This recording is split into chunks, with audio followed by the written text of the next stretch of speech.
Gracias a la Academia por la invitación también. Y bueno, el día de hoy vamos a iniciar con el tema Fundamentos del ejercicio terapéutico en la persona mayor.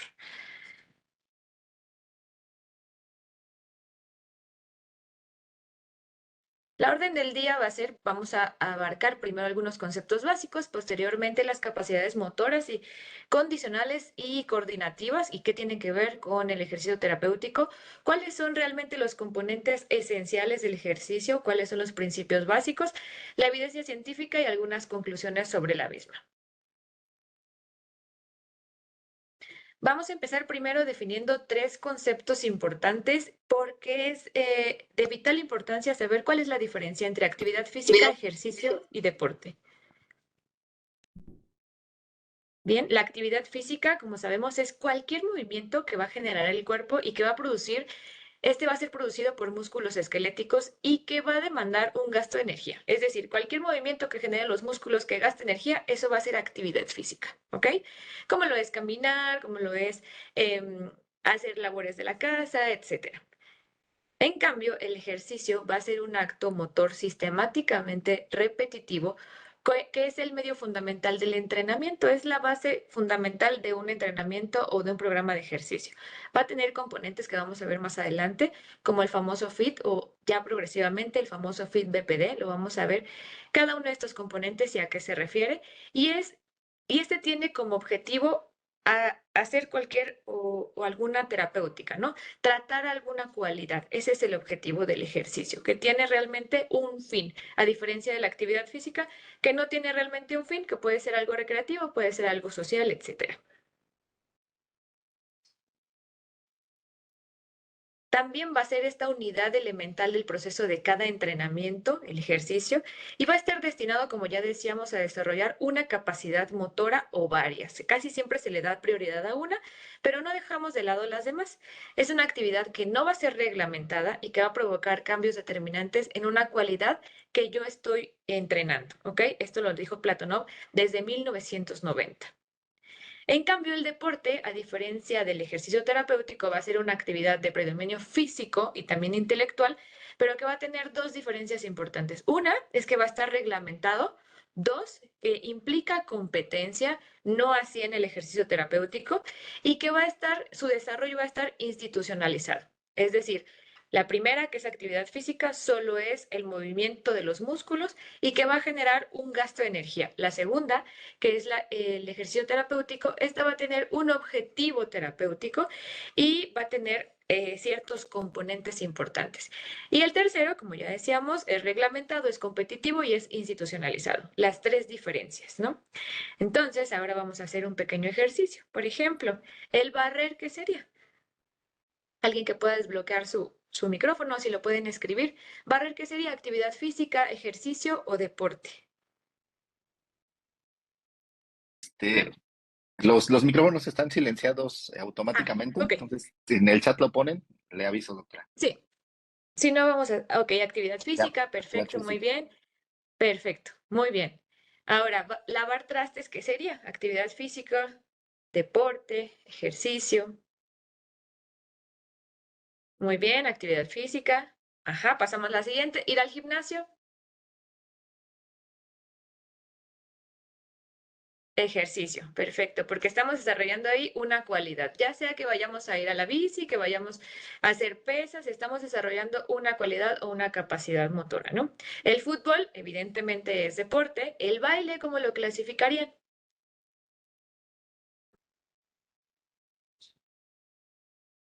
El baile, ¿qué lo clasificarían?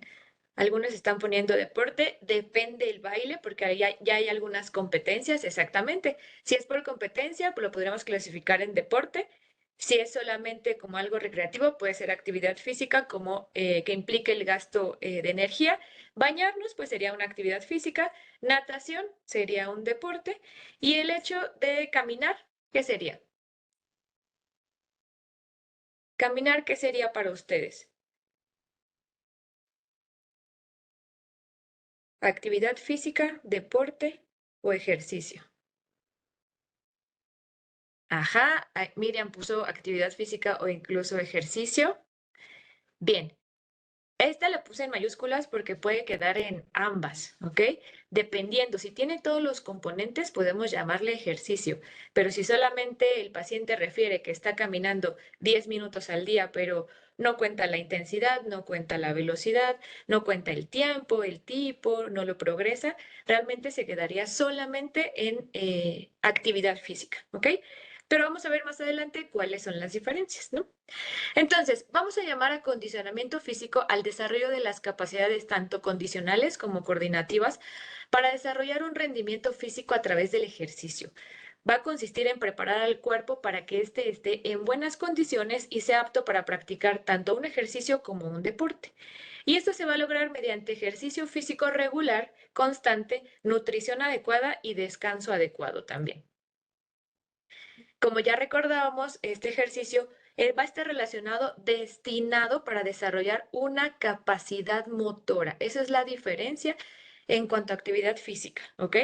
Y entonces, ¿qué es una capacidad motora? La capacidad motora son estas cualidades motrices innatas que tenemos desde el nacimiento y que van a determinar y permitir cualquier movimiento. Tiene aspectos tanto cualitativos como cuantitativos y van a representar el fundamento para adquirir todo tipo de movimiento complejo. ¿Ok? Es decir, estas 4 capacidades motoras me van a definir el movimiento que yo voy a realizar en toda mi vida. Y esta clasificación tenemos aquí divididas las capacidades motoras en grande, que se van a dividir en 2 condicionales, que me van a determinar justo una condición física, y las coordinativas. En cuanto a las condicionales, fíjense bien, tenemos la fuerza, tenemos la resistencia aeróbica, la velocidad y la flexibilidad. Estas 4 cosas, sin estas 4 cosas no podríamos generar movimientos tanto simples como complejos. Y van acompañadas también de capacidades coordinativas, lo que anteriormente em, englobamos como equilibrio, balance. Estas son 7 capacidades que tenemos que estar entrenando también en nuestros pacientes y se refieren justamente al equilibrio, a la capacidad de reacción, ritmo, orientación, anticipación, diferenciación y acoplamiento. Eso sería también otro tema a tratar, pero lo que quiero que nos quedemos en mente ahorita es que las capacidades motoras se dividen en 2, que las condicionales son 4 y que van acompañadas de coordinativas. Quédense bien con este esquema porque va a ser la base de lo que nosotros realizamos para prescribir el ejercicio. Es decir, nos tenemos que enfocar en estas 5 cualidades, ¿no? Fuerza, resistencia aeróbica, velocidad, flexibilidad y capacidades coordinativas, haciendo una evaluación previa y sabiendo cuál es la capacidad motora que está más deficiente y en la cual yo me voy a enfocar, ¿ok? Entonces, estas 4 capacidades motoras condicionales me van a dar justamente una condición de salud. Y aquí poníamos fuerza, resistencia aeróbica, flexibilidad más velocidad, que son las condicionales, más las capacidades coordinativas. En conjunto, si yo las evalúo las 5, me van a dar una condición física y de salud del paciente. Y entonces vamos a definir cada una de manera rápida. ¿Qué es la resistencia aeróbica? Nos decía Weineck desde 1992, que es la capacidad tanto física como psíquica que posee un deportista, una persona o un paciente para resistir la fatiga. ¿Ok?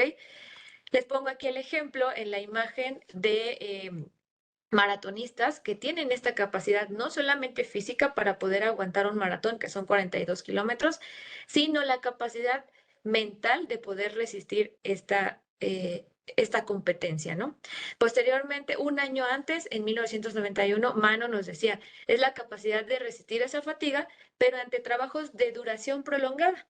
Y un año antes me gustó esta definición porque Grosser nos conjunta las dos y dice es la capacidad tanto física como psíquica de soportar la fatiga frente a esfuerzos prolongados y que además es la capacidad de recuperarse rápido después de un esfuerzo. Entonces, es la capacidad aeróbica, esta que nos permite resistir la fatiga a periodos largos de ejercicio y que nos permite recuperarnos de forma rápida, ¿ok? Esta capacidad va a estar continuamente en actividad durante el mayor tiempo posible y nos vamos a referir con ella al consumo de oxígeno. En estas unidades se va a referir la resistencia aeróbica. El consumo de oxígeno va a ser un parámetro fisiológico que nos va a indicar cuánto oxígeno se va a intercambiar o se va a consumir en un organismo por unidad de tiempo. Se va a medir en mililitros kilogramo minuto y como siempre les digo, es la cantidad de oxígeno que se va a intercambiar a nivel alveolar por CO2. Y este en reposo es el famoso metabolismo basal que corresponde a 3.5 mililitros de oxígeno que se van a intercambiar por cada kilogramo de peso por cada minuto que el paciente realice cierta actividad, ¿ok? Entonces, en el metabolismo basal en reposo, 3.5 es lo que gastamos usualmente de oxígeno solamente por existir, ¿no? Ahorita que estamos escuchando esta plática, estamos a 3.5 miligramos de oxígeno por kilogramo de peso por cada minuto que estamos solamente sentados y eso equivale a un MET. Un MET es una unidad metabólica. Se los menciono porque usualmente más adelante vamos a ver y cuando veamos la prueba de esfuerzo, usualmente nos vienen los resultados en consumo de oxígeno, que son mililitros kilogramo minuto, y en METs, ¿ok? En esta tabla podemos ver algunos valores, algunos baremos de acuerdo a la edad de consumo máximo de oxígeno. Y entonces realizando pruebas podemos saber si el consumo de oxígeno o la capacidad aeróbica de mi paciente es buena, es pobre, es excelente o es superior al promedio. Aquí los dividimos tanto mujeres como hombres y aquí les señalé más 60, ¿no? Que son nuestro grupo de edad de pacientes. Número 2 de las capacidades condicionales es la fuerza. ¿Y la fuerza cómo la definimos? Realmente si nos remontamos a nuestras clases de física en la preparatoria, decíamos que es una magnitud vectorial que mide la intensidad del intercambio de momento lineal entre dos partículas. Entonces queda realmente muy ambiguo, ¿no? En cambio, es todo agente capaz de modificar la cantidad de movimiento o la forma de los materiales. Según el Sistema Internacional de Unidades, la fuerza se va a medir en newtons y va a ser esta fuerza necesaria para proporcionar una aceleración de 1 metro por segundo al cuadrado a un objeto que pese 1 kilo. Esas definiciones muy físicas se quedan como un poquito lejanas a la clínica. Sin embargo, la podemos definir como la capacidad de vencer o contrarrestar una resistencia a través de una acción muscular. Por ejemplo, aquí en la imagen, la resistencia a vencer es la mancuerna. Y entonces yo voy a generar una fuerza una capacidad para lograr vencer esa resistencia mediante la acción muscular, que va a ser la contracción del bíceps para poder flexionar el codo y poder vencer la gravedad y elevar la mancuerna, ¿no? Es una de las capacidades motoras condicionales y vamos a ver que tiene diversas expresiones y manifestaciones. Estas son las diferentes expresiones o manifestaciones de la fuerza. En realidad no acabaríamos de definir cada una, pero quiero que se queden con este esquema en el que la fuerza se va a dividir en fuerza máxima, fuerza rápida, resistencia a la fuerza, y cada una va a tener sus variantes. La fuerza dinámica, la fuerza estática, y la fuerza dinámica en sus expresiones como fuerza de lanzamiento, fuerza de tracción, fuerza de empuje. Y aquí me interesa mucho que tengamos aquí la fuerza de prensión. Muchos de ustedes en sus consultorios seguramente toman la fuerza de prensión. Y miren que la fuerza de prensión es solamente una de las tantas expresiones de la fuerza que podemos evaluar. Es una expresión de la fuerza estática y es una expresión de la fuerza máxima, porque yo lo que estoy haciendo es una isometría. Y la isometría la hago al pico máximo, ¿no? La tercera es la flexibilidad. La flexibilidad es esta capacidad o cualidad del músculo para poder elongarse, estirarse y que permita el movimiento de una articulación en arco completo. Es una de las capacidades motoras condicionales y cuando esta flexibilidad se ve alterada, aparecen las famosas contracturas, es decir, el acortamiento del músculo, que no me va a permitir que el músculo se elongue completo y que esa contractura me va a limitar el arco de movimiento. Entonces es tan importante la fuerza como que el músculo tenga buena flexibilidad, esta condición de estirarse y regresar a su lugar o a su distancia original es muy importante para permitir el movimiento completo. Cuarta es la velocidad de las capacidades condicionales motoras y esta se define como una magnitud física que va a expresar la relación entre el intercambio de posición y el tiempo empleado para cambiar esta posición. Tiene tanto una dirección como un sentido y al tener estas dos cualidades se relaciona o se clasifica como una magnitud vectorial. En el Sistema Internacional de Unidades, la unidad es el metro por segundo y es así como se calcula.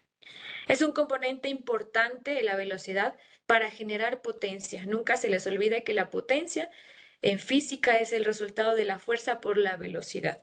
Y si yo tengo fuerza, pero no tengo velocidad, no puedo dar a mi paciente este componente de potencia que le va a permitir levantarse de la silla, que le va a permitir elevarse o subir escalones, o que le va a permitir de un semáforo que está en rojo avanzar cuando esté en verde, o que si ve algo que se acerca poder avanzar y meter esa velocidad combinado con fuerza para darle potencia a estas expresiones clínicas, ¿no?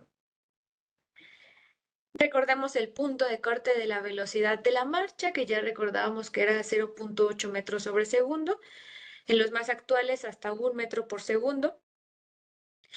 Y bueno, ya que recorrimos todos los componentes de las capacidades motoras condicionales, vamos a hablar de algo que es muy importante, la famosa carga.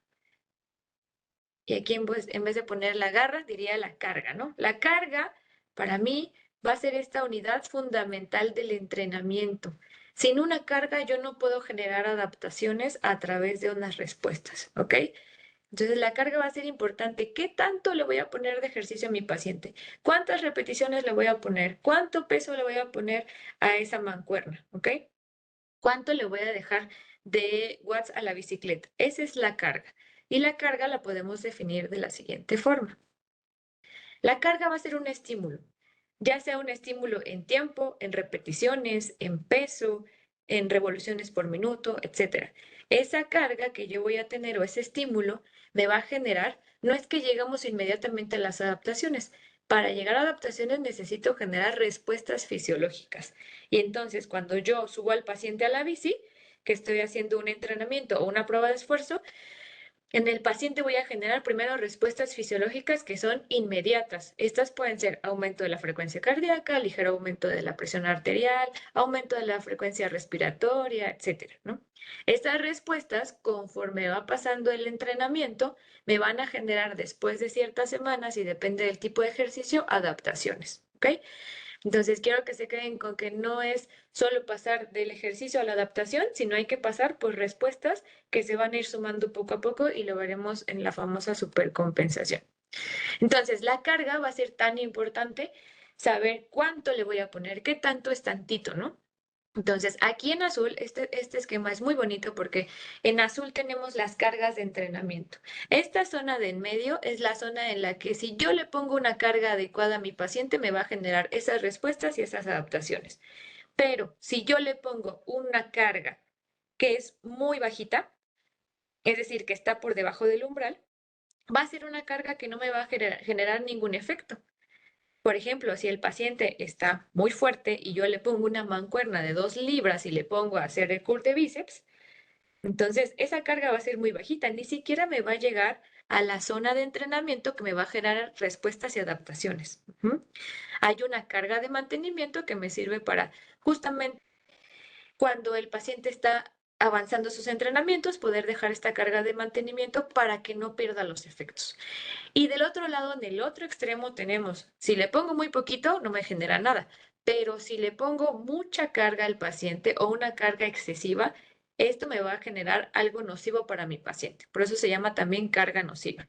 Entonces, es tan importante saber en qué momento le voy a poner la carga al paciente y cuánto, ¿ok? Entonces, para eso tenemos que hacer algunas pruebas. Y antes de eso, tenemos que conocer algunos principios generales del entrenamiento, ¿ok? Existen muchísimos, existen principios biológicos, existen principios pedagógicos y estos son la lista interminable de los principios biológicos. Pero quiero que se queden en mente que los principios biológicos van a hablar de una adaptación al entrenamiento y el principio pedagógico me va a hablar del aprendizaje de este gesto motor, ¿ok? Y aquí les tengo algunos de los más importantes. Los principios generales del ejercicio, unos cuantos de muchos.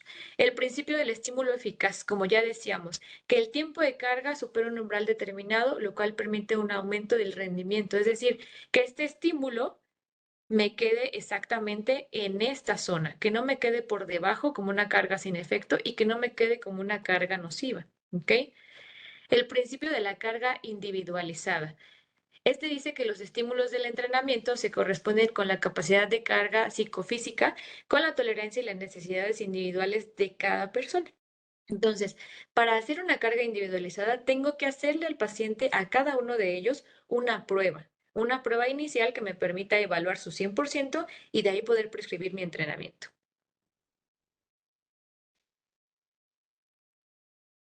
El principio de la carga creciente se refiere a la relación entre la carga, estas respuestas, la adaptación y el aumento del rendimiento. Si yo le dejo a un paciente la misma carga todo el tiempo y la mantengo durante más de 12, 15 semanas, esa carga después se va a volver con las adaptaciones una carga pequeña, una carga en rojo, una carga que no genera una adaptación. Entonces, esto me va a exigir aumentar de forma sistemática la carga, dependiendo de las semanas que lleve y el ejercicio que esté realizando. Esto nos va a permitir mayor eficacia en mi entrenamiento y en la prescripción de mi ejercicio. Y el principio de carga continua. Este permite producir un incremento continuo de la capacidad de rendimiento y me va a permitir disminuir la pérdida de la capacidad de rendimiento. Es decir, tengo que hacer una carga continua, tengo que hacerla de forma creciente y progresarla cada cierto tiempo. Y aquí tenemos este esquema muy bonito que es la dinámica general de un proceso de entrenamiento y como les decía, es la relación entre la carga y la adaptación. Vamos a tener un estímulo que es la carga y este me va a generar cierta fatiga a nivel muscular, pero me va a dar una recuperación posterior.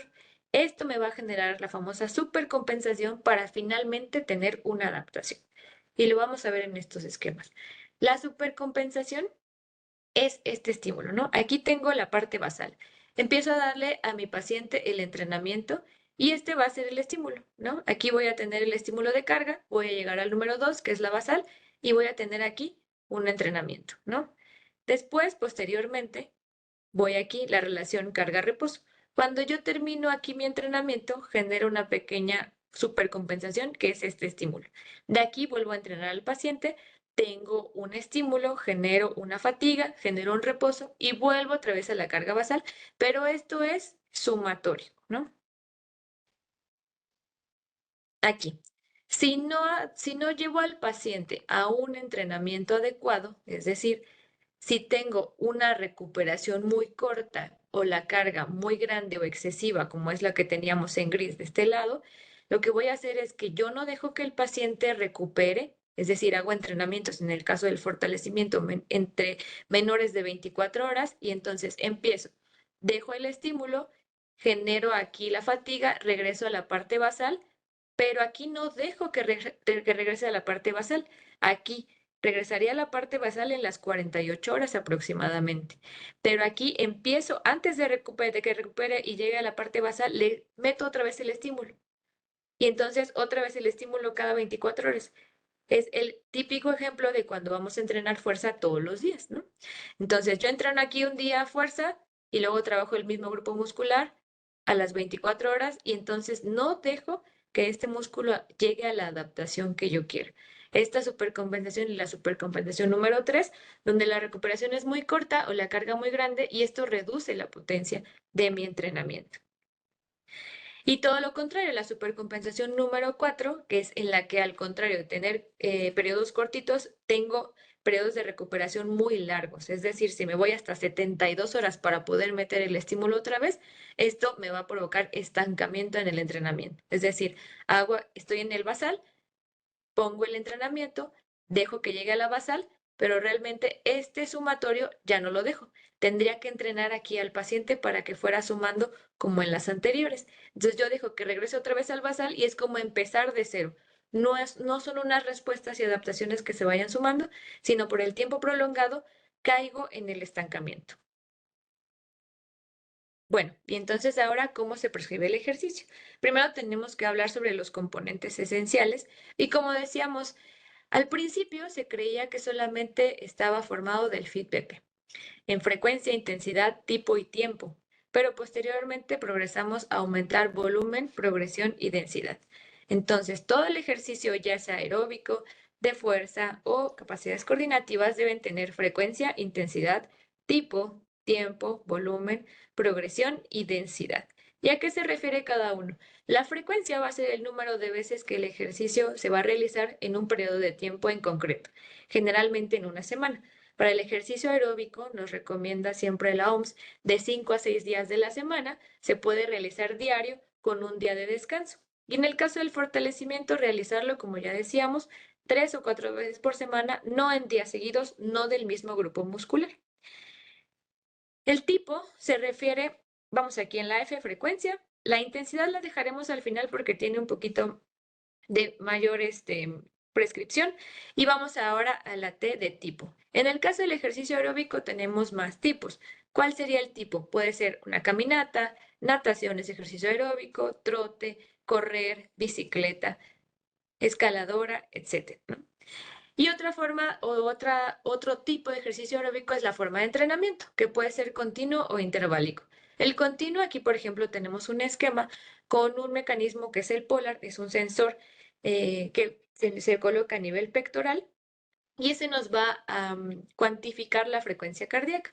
Aquí por ejemplo tenemos las zonas de entrenamiento en diferentes colores y vemos aquí que el paciente está haciendo un ejercicio aeróbico, en este caso fue en el escalón, interválico, ¿no? Aquí hace el ejercicio, descansa, vuelve a hacerlo, descansa. Este fue por periodos de 3 minutos y descansa 1 minuto. Entonces podemos aquí ver un tipo de entrenamiento interválico.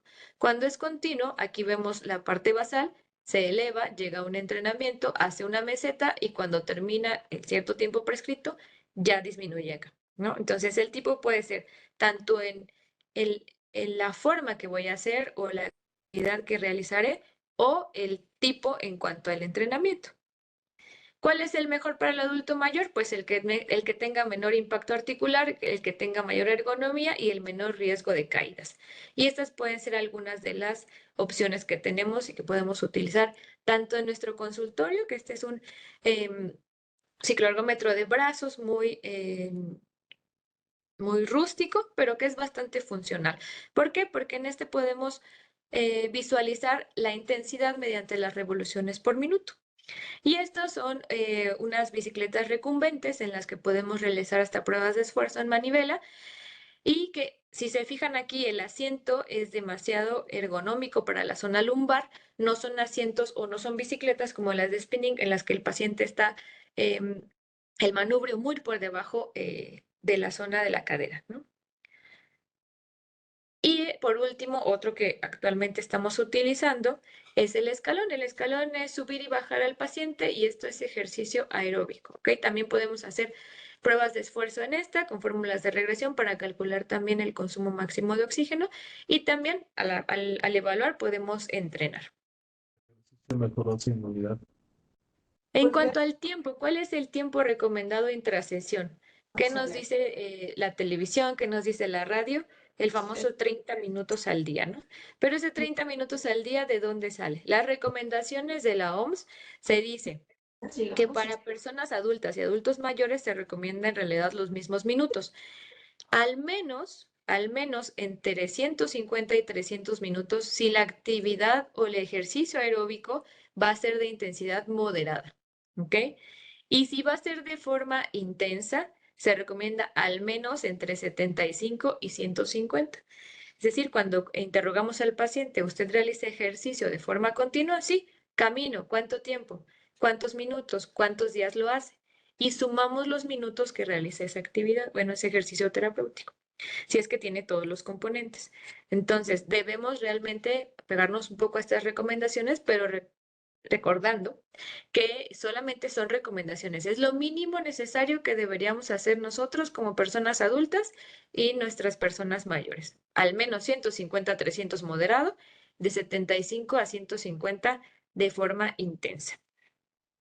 Y aquí también vienen las recomendaciones en comparación con la American College el Colegio Americano de Medicina del Deporte, donde dice, las de la OMS ya la vimos, ¿no? Donde dice exactamente lo mismo, de 30 a 60 minutos al día de forma moderada, más de 5 días, y si multiplicamos esto por los 5 días, nos sale justamente las recomendaciones de la OMS, o de forma intensa de 20 a 30 minutos de 3 a 5 días de la semana, en una intensidad moderada y aquí en una intensidad moderada aquí e intensa acá, perdón. En cuanto al volumen, vamos aquí en este componente, el volumen se refiere a la cantidad de trabajo total realizado ya sea en una sola sesión o en una semana. Es decir, multiplicamos cuánto es lo que realiza en un día y lo sumamos a los días que lo realiza en toda la semana, que es justamente la recomendación que nos hace la OMS, ¿no? Aquí nos hace las recomendaciones en cuanto a volumen, es decir, el conjunto de los minutos de ejercicio hechos en toda la semana. Y la progresión es importante porque ya decíamos, si yo dejo una misma carga todo el tiempo o más de 12 semanas, entonces esa carga que al principio era una carga útil, una carga de entrenamiento que me generaba adaptaciones, puede pasar a una carga sin efecto, ¿ok? El cuerpo es tan sabio que después de recibir cierto estímulo, cierta carga de forma constante, ya después lo toma como algo normal y entonces detecta esto como una carga sin efecto. Y entonces la progresión en cuanto a ejercicio aeróbico, vamos a empezarlas hasta las 6 semanas principalmente y no se debe cambiar el ejercicio antes de las 4 semanas. A veces queremos las adaptaciones del ejercicio de forma inmediata, pero tenemos que hacerlo de forma constante y decirle al paciente que hay que tener constancia y sobre todo paciencia, porque como veíamos aquí, en el ejercicio aeróbico a partir de la semana 6 y la semana 8, ya sea de forma continua o interválica, empezamos a tener las primeras adaptaciones y ya adaptaciones más significativas a las 12 semanas. En el caso de fortalecimiento, en la semana 4 a las 6 apenas tenemos adaptaciones en cuanto a fuerza neural, que esto significa que todas las unidades motoras y fibras musculares se van a activar al mismo tiempo y ya no van a estar como una fiesta, sino que se van a activar y se van a contraer al mismo tiempo para generar mayor pico de fuerza, se llama fuerza neural. Esos se van a presentar en la semana 4 a las 6. Inicialmente las adaptaciones en cuanto a aumento de fuerza o hipertrofia a las 8 semanas y más significativo a las 12 semanas. Entonces yo no puedo esperar cambios con esto. Si voy a hacer un entrenamiento de fuerza, ya sea de miembro superior o de miembro inferior, yo no puedo esperar cambios antes de las 8 semanas en cuanto a aumentos de picos de fuerza. Ajá, entonces hay que dejar que los programas de ejercicio progresen y se adapten de forma adecuada. En cuanto a la densidad, que es el penúltimo punto antes de pasar a la intensidad, esta es la relación entre el trabajo y el descanso. Generalmente va a ser en el tipo interválico y lo que les comentaba, en este registro el tiempo de trabajo era el doble del de descanso. Por ejemplo, aquí puede ser también la mitad. Es una relación, es decir, si yo digo 2-1 es que va a trabajar el doble de tiempo y va a descansar la mitad, o al revés, va a trabajar una unidad y va a descansar el doble de lo que está trabajando. Hagamos un ejemplo, si el paciente realiza ejercicio aeróbico en cicloergómetro de brazos y este está haciendo la actividad durante 9 minutos y descansa 3, ¿cuál sería la densidad de este ejercicio? ¿Quién me responde ahí en el chat de forma escrita?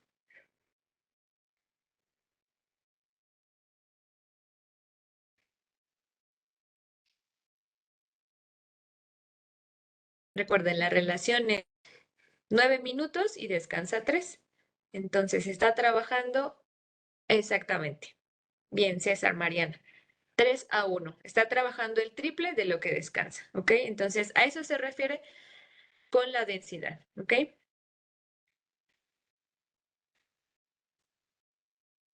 Muy bien. En cuanto a intensidad, la intensidad la podemos clasificar. Aquí está. La podemos monitorizar de acuerdo al porcentaje de consumo de oxígeno y eso lo van a ver principalmente en los artículos. Es la mejor forma de prescribir la intensidad en cuanto a ejercicio aeróbico.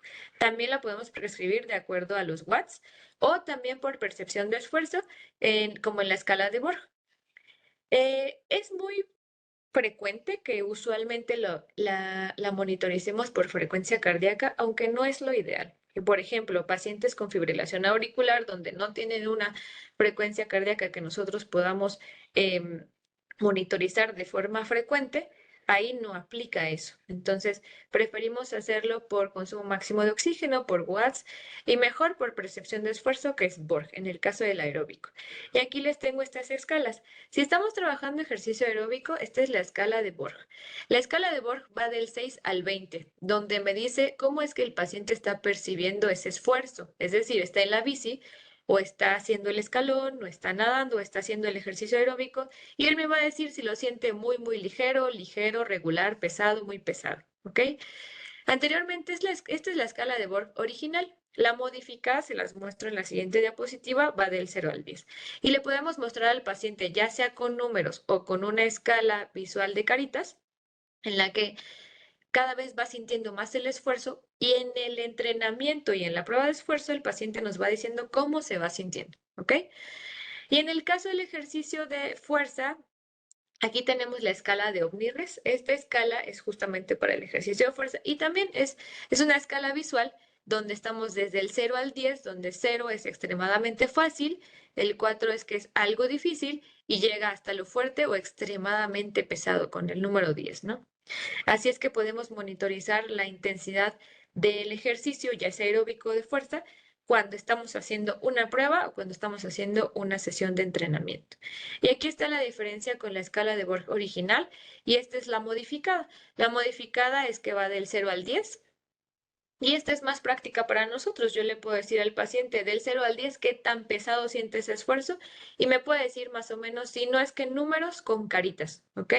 De este lado tenemos otra que también es muy concurrida y esta sobre todo por las imágenes, donde lo siente en reposo, algo duro, muy pesado y el extremo, ¿no? Pero recordemos que antes de prescribir siempre tenemos que evaluar. Tache cuando prescribamos ejercicios sin evaluar al paciente, porque yo le puedo decir, bueno, a esta paciente vamos a fortalecerla y quiero que cargue una mancuerna de 2 libras y que me haga 5 repeticiones. Yo no sé si esa mancuerna para ella es una carga bajita, que no genera adaptaciones, si es una carga adecuada o si es una carga nociva, ¿no? Entonces, siempre antes de prescribir cualquier tipo de ejercicio, tengo que evaluar. En el ejercicio aeróbico, ¿cuál es la forma de evaluar? Pues las famosas pruebas de esfuerzo o pruebas ergométricas que se pueden realizar en bandas sin fin, en manivelas, tanto de brazos o cicloergómetros de piernas, o en la prueba del escalón, donde nos va a decir, como ya decíamos, el consumo máximo de oxígeno en mililitros kilogramo minuto. Yo determinaré si la capacidad aeróbica de mi paciente es buena, es excelente o es muy pobre. ¿Y de qué nos va a servir esto? Recordemos que si el paciente me genera, en este caso un paciente de 60 años, 30 mililitros kilogramo minuto, ese 30 lo tengo que dividir entre 3.5, que es lo que equivale a un MET, para saber cuántos MET se está realizando el paciente. Es aquí donde les decía que la prueba de esfuerzo uno de los resultados es el consumo máximo de oxígeno en mililitros kilogramo minuto, y eso lo dividen entre 3.5 y es que nos da los METs. ¿Esto de qué me va a servir? El paciente me va a decir, bueno, yo hice esta prueba de esfuerzo, doctora, pero ¿qué puedo realizar? ¿Qué actividades puedo hacer? ¿Puedo correr? ¿Puedo subir escalones? ¿Puedo ir al gimnasio? ¿Puedo ir a la caminadora? Y entonces hay diferentes tablas, como esta que les presento, donde dice exactamente la actividad y cuántos METs estoy gastando por realizarlo. El estar sentado, como les comentaba, 1.5 METs. El barrer 3.8 METs, el tender la cama 3.3, el descender escaleras 3.5, el ir a paso lento 4 METs aproximadamente. Y así podemos buscar muchas actividades y la correlación con los METs gastados. Como decíamos, en el ejercicio aeróbico, lo mejor para nuestros pacientes adultos mayores será el que tenga mejor ergonomía, el que no me predisponga a caídas, y puede ser el ergómetro de piernas, el ergómetro de brazos o el escalón, si es que el paciente puede ascender y descender de forma adecuada, y lo podemos sostener o darle mayor estabilidad si le colocamos ahí alguna andadera o si le colocamos algún barandal para que él se pueda sostener. Eso es en cuanto a ejercicio aeróbico. La prescripción y el ejercicio de fortalecimiento vamos a ver en la bibliografía más adelante que es a través de la famosa 1RM. La 1RM es la repetición máxima. A veces me dicen la resistencia máxima, es válido, pero es la repetición máxima, es decir, el mayor peso que yo pueda cargar para hacer un movimiento en una sola repetición en arco completo. Y para eso les puse esta imagen, ¿no?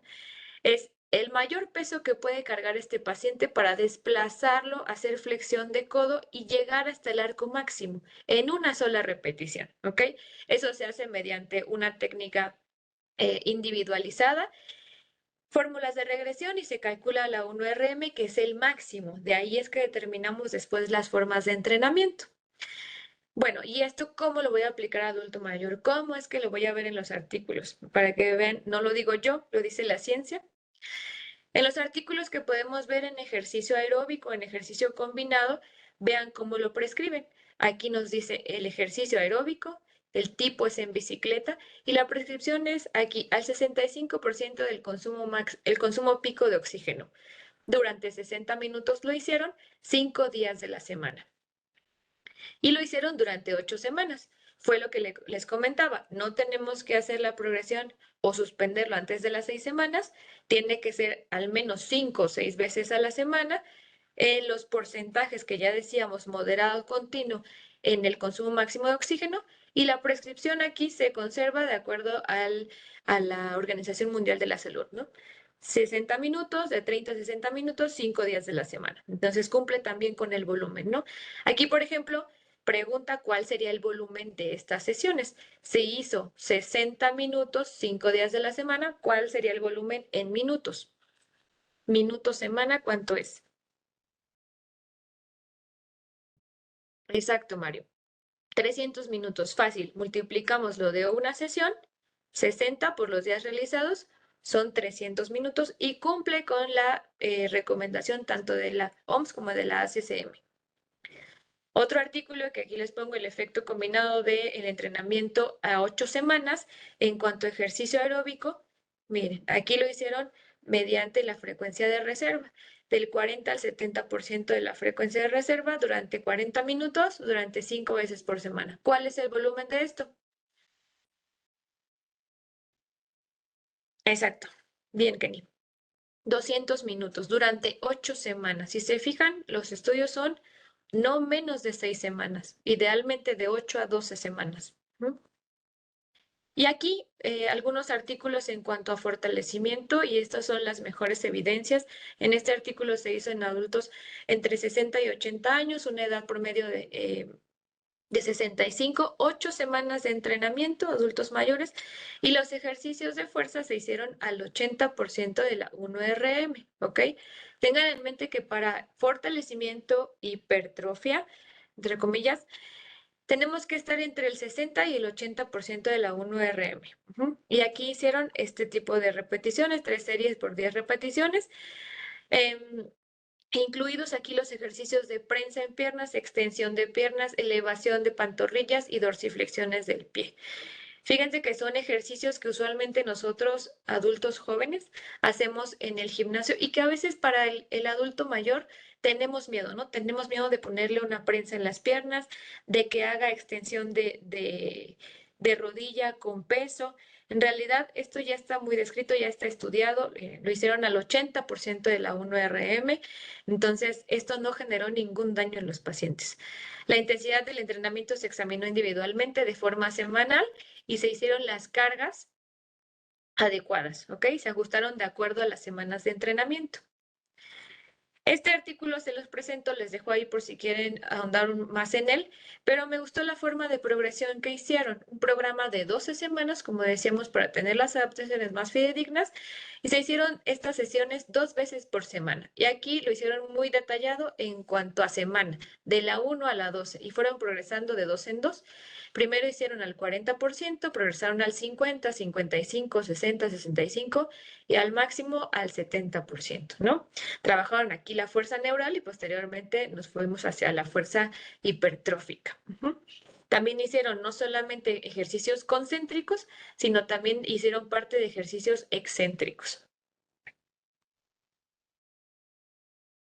Y en este programa también entrenamientos de resistencia, de fuerza, un programa de 6 semanas. Este lo puse porque el anterior fue de 12 semanas, que idealmente es lo mejor, de 8 a 12 semanas, pero con este programa, digamos, más corto, de 6 semanas, 2 veces a la semana el entrenamiento, 3 sets o 3 series de 8 a 15 repeticiones entre el 70 y el 85%, generaron estas adaptaciones, ¿no? Fueron adaptaciones en cuanto a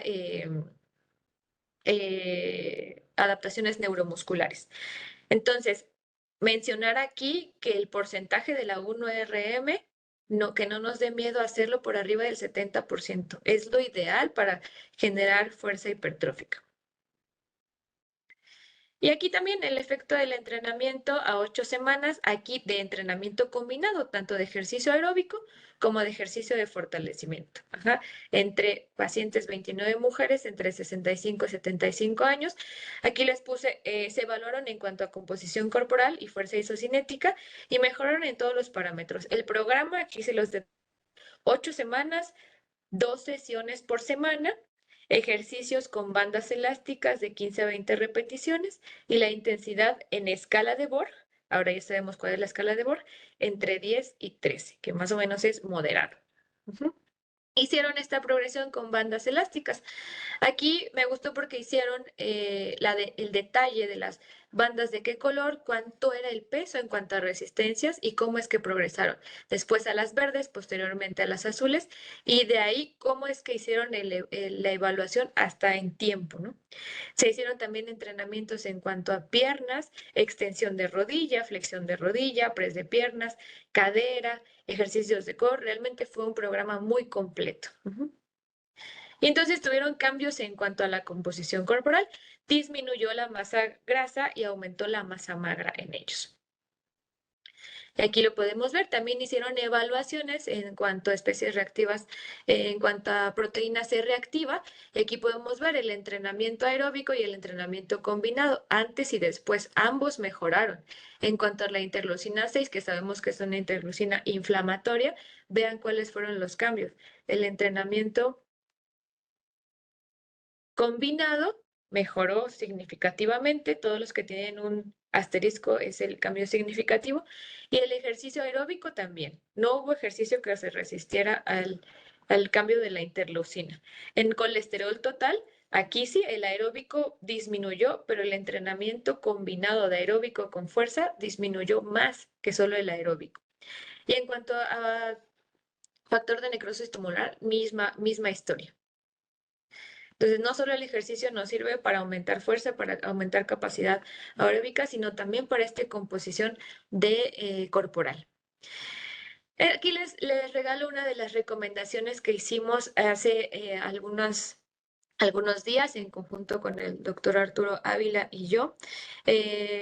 En cuanto a recomendaciones del Instituto Nacional de Geriatría, después de hacer un compendio de mucha bibliografía, y en realidad el ejercicio aeróbico 30 minutos por 5 días, más combinación de fuerza de 3 a 4 días por semana en cada sesión, que realizar el ejercicio o la prescripción del ejercicio aeróbico con monitorización de frecuencia cardíaca es mejor con percepción de esfuerzo en una escala de Borg entre 6 y 8, que también hay que sumarle el ejercicio de fortalecimiento con una escala de Omni-Res también entre 6 y 8.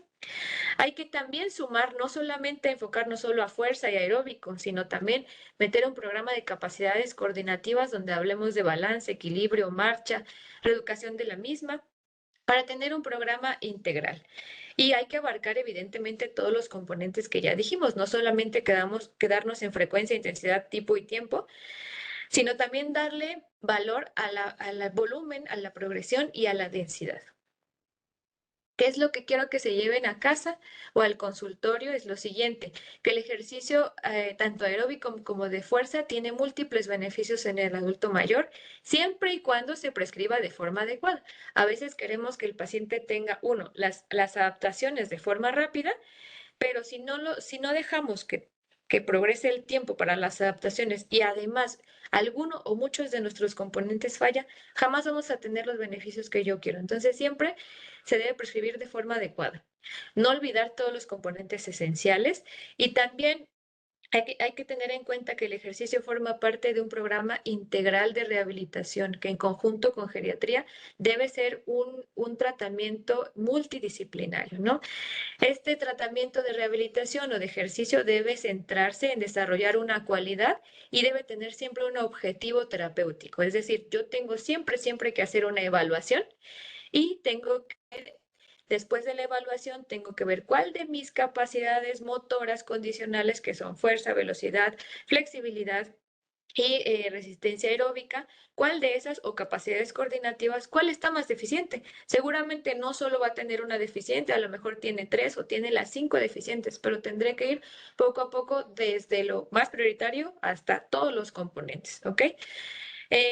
Me gustaría que se quedara en que ya no solo basta indicar con que el paciente haga 30 minutos al día de ejercicio y súbase a la bici y a ver cómo lo hace, sin monitorizarlo, sin hacer una prueba, que no nos quedemos con solo levantar una mancuerna 10 veces por 10 repeticiones por 2 series, ¿no? Que es de gran importancia conocer todos los principios generales que ahorita di y en realidad son fundamentos básicos porque el ejercicio es vasto, que sean la base de un programa de rehabilitación para que sea un ejercicio terapéutico bien prescrito.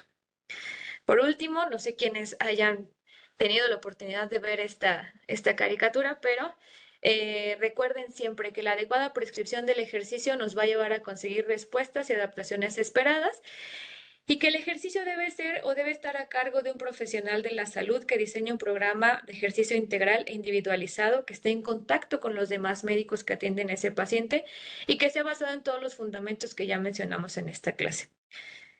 Por último, pues agradecerles y mencionarles que ojalá, siempre decimos que ojalá el ejercicio fuera una pastillita que yo me tomo y hace los efectos a la media hora, pero en realidad no. Ya vimos que falta mucho tiempo para generar las adaptaciones, pero bueno, a lo mejor la medicina después ya llega a una cápsula donde yo tenga los efectos del ejercicio. Mientras tanto, tenemos que hacer toda esta evaluación. Y bueno, sería todo de mi parte. Quedo al pendiente por las preguntas o dudas que llegan a tener. Muchas gracias. Muchas gracias, doctora. Excelente exposición. Tenemos aquí en el chat algunas preguntas y comentarios. La primera de ellas, me voy a permitir parafrasear la pregunta. Las enfermedades neuromusculoesqueléticas que puedan afectar la función, ¿tendrían alguna relación con el apego a la práctica de la actividad o del ejercicio? Las enfermedades, sí, a veces, bueno, cuando tenemos este tipo de pacientes, pues a veces el apego sí es muy importante, a veces son los pacientes que en realidad están en reposo prolongado, que en realidad el sacar al paciente de un reposo prolongado, de un sedentarismo, es lo más difícil, pero en realidad no hay paciente que se resista a los efectos del ejercicio, siempre bien prescrito. Evidentemente va a tener... va a implicar mucho la enfermedad neuromuscular y también depende de cuál se trate, pero este, siempre y cuando tengamos una prescripción adecuada, el paciente va a tener los efectos o las adaptaciones que queremos. Muy bien, muchas gracias.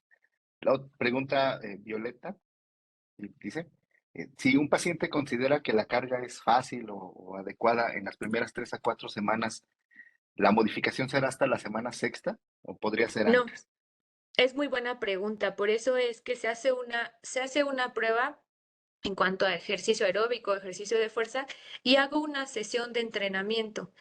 Si hice una prueba adecuada, mi sesión de entrenamiento debe estar en lo moderado y si yo hice el cálculo, el paciente debe coincidir la prescripción que yo hice moderada con la percepción que él haga, ya sea en Borg o OmniRes, debe estar moderado. Si el paciente con mi prescripción lo siente por debajo de, es decir, que tengo un Borg por debajo de 6, quiere decir que esa carga está bajita y a lo mejor mi cálculo estuvo ahí, tuvo algún error. Entonces sí tengo que modificar. La percepción del esfuerzo es de las situaciones más importantes que nos va a decir si estoy en un entrenamiento adecuado o no. Entonces, si el paciente refiere un Borg menos de 6 durante el entrenamiento, entonces sí tengo que modificarla en ese momento.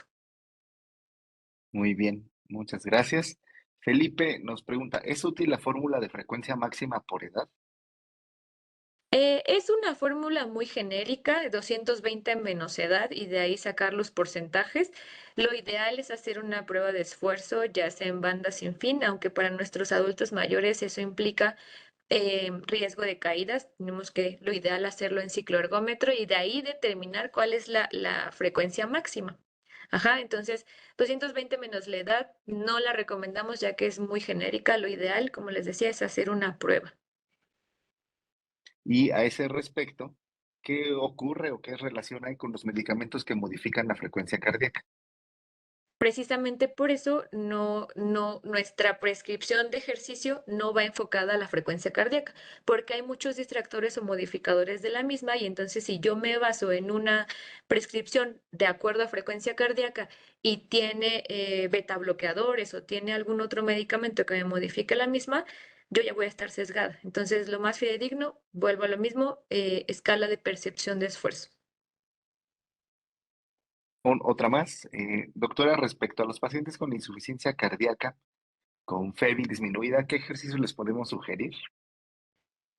Uno, primero o sea, tenemos que enfocarnos hacia la cualidad que quiero trabajar. Esto ya implica rehabilitación cardíaca y como les dije, hay que hacer una prueba de esfuerzo. Las pruebas de esfuerzo antes de hacer una prueba de esfuerzo, se hace un test de un riesgo cardiovascular y si el paciente tiene un riesgo cardiovascular bajo, puedo hacer mi prueba sin monitorización. Pero si sale intermedio o alto, tengo que monitorizar al paciente. Entonces yo hago al paciente la prueba de esfuerzo, pero tiene que ser cardiomonitorizada y de ahí determinar mi ejercicio.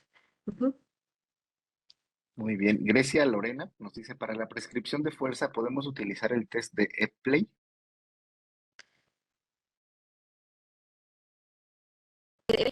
¿A qué se refiere con test de Play? Porque nosotros tenemos un test de Play que es para valoración de arcos de movilidad. Ah, puede ser ese. Bueno, ahorita a ver si Ujú. nos pone. Sí, En pacientes con demencia, ¿qué programa de ejercicios se recomienda? tenemos algunos, bueno, varios casos en el instituto. En realidad, el lograr un apego en los pacientes con demencia es muy difícil, pero lo mismo, o sea, no cambia la prescripción de ejercicio por ser un paciente con demencia. Finalmente, un paciente con demencia sigue teniendo las mismas capacidades motoras condicionales, sigue teniendo fuerza, sigue teniendo flexibilidad, capacidad aeróbica y es un paciente que en ese momento me va a comprender la indicación. Posteriormente, el día de mañana ya no se acuerda de lo que hizo, pero sí vamos a lograr, si lo hacemos de forma constante, lograr las adaptaciones. Entonces, no es una condición que nos limite ni para hacer pruebas ni para hacer el entrenamiento. Se puede hacer cualquiera de lo que hablamos ahorita. Luego, ¿qué hacer con pacientes que tienen dolor y no pueden hacer más que una repetición? Muy importante. Para el programa de fortalecimiento, de ejercicio aeróbico, en la rehabilitación siempre hay fases.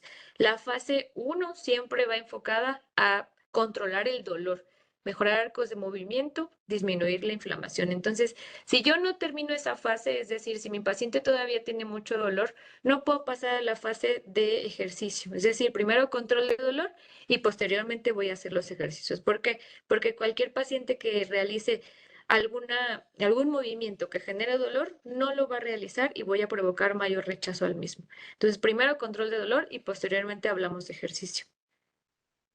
Muy bien. Y para eso necesita la atención integral, ¿no? Así es, justamente. Ahorita vamos a eso. Disculpe, los pacientes con anquilosis, ¿existen estrategias para propiciar el movimiento y por ende ejercicios?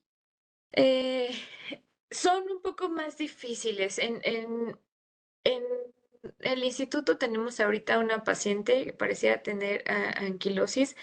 Obviamente tenemos que ir enfocados a la mejoría del arco de movilidad, pero también tenemos que tratar si existen contracturas aledañas y que esto me limite el arco de movilidad. Tengo que hacer un programa de rehabilitación un poquito más básico para primero tratar de ganar el arco de movilidad.